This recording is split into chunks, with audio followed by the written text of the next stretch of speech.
Hi. Today we are looking at trees through the lens, once again, of architecture in the Anthropocene.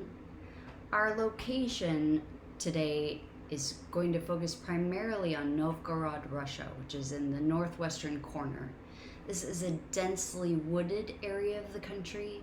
We're going to look at the inspiration of Viking and Islamic architectural traditions in what became the Christianized Russia of 988 CE.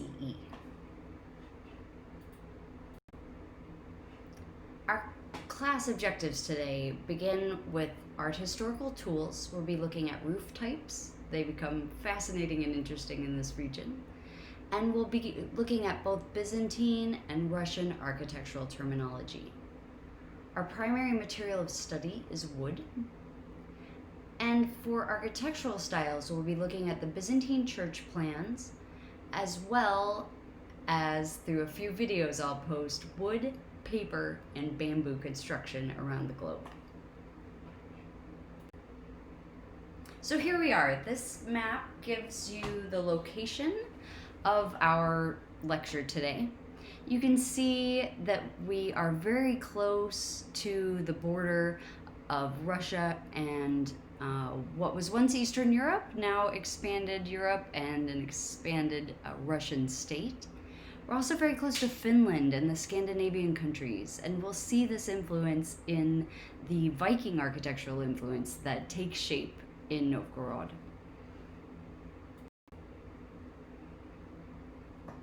As we get into this lecture, I want you to take a minute just to look at this forest distribution map. Russia is home to 1/4 of the world's forests. So it has a long history of wood construction that's deeply tied to northern conceptions of exactly what it is to be Russian. After the conversion of the Rus people to Orthodox Christianity in 988 CE, the Mongols sacked Kiev in the 13th century. Those who rebelled against this Mongol invasion or influx pushed into the dense northern forested lands that were thought to be mysterious, impenetrable for the occupying Mongols. The architecture we're going to look at today is influenced, as I mentioned, by Slavic, Viking, and later Islamic and Eastern Orthodox building practices, but it's also strongly influenced by the conception of exactly what it is to be Russian. So I want you to take a few minutes with this image. Study it carefully.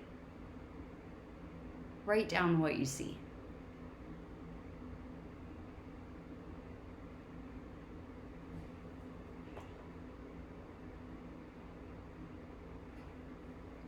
As you look, think about line, color, texture, and think about the elements that we pulled apart and analyzed very closely in the protest images that we examined last week.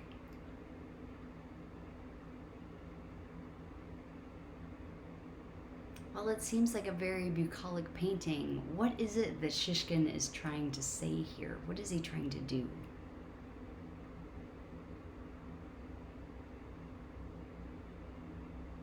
Once you've written all of that down, let me walk you through it. So what we have is this dense forested region.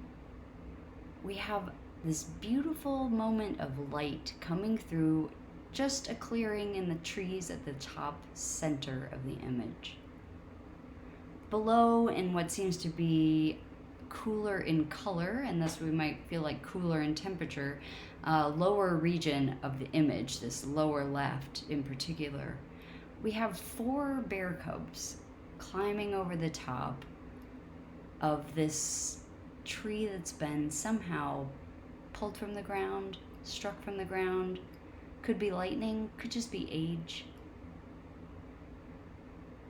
What Shishkin is trying to say is that there is a deep connection between who the Russian people are and who these bears are themselves. These playful scavengers, foragers, able to sustain themselves from the forest itself.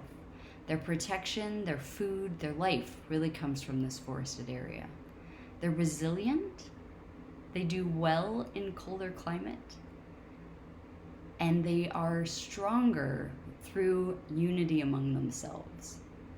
All of this is what's going on in Shishkin's mind as he's painting what seems like just a pretty little landscape painting about forests and bears. But there's so much more symbolism in it, as we'll see in the architecture we're about to examine.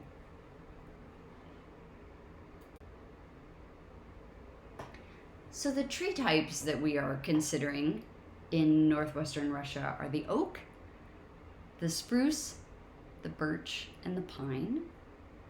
These variety of woods were plentifully or readily available for large projects. Oak in particular was used for projects that needed great strength. It's a hardwood. It is good in both compression and tension. Pine was the most common building supply, and it was used for everyday architecture like homes and storage buildings, for example.